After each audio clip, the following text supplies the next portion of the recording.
oggi, ripeto, ci stiamo affacciando a un momento in cui ci sarà una molto probabile crisi o molto probabile recessione, siamo già in recessione tecnica ma recessione seria, una contrazione dei mercati e dei consumi, quindi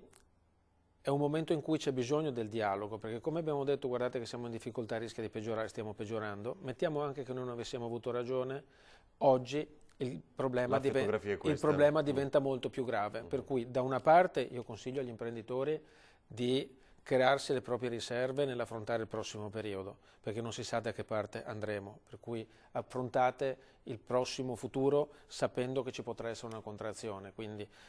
quando voi sceglierete i vostri investimenti, quando voi sceglierete l'atteggiamento da prendere verso dove e come investire il vostro denaro, tenete conto di questa possibilità, non rischiate troppo. Dall'altra parte diciamo al governo è il momento di fare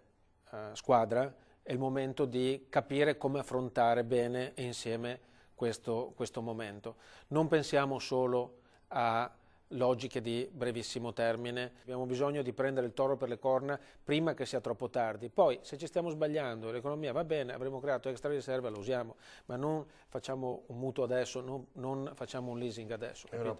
È un appello forte da lei agli altri imprenditori. Ma non sto andando contro a qualcuno, io sto chiedendo, sto tendendo la mano e dicendo per favore cerchiamo di anticipare una situazione che se l'anticipiamo ci farà meno male, se non l'anticipiamo ci farà molto male.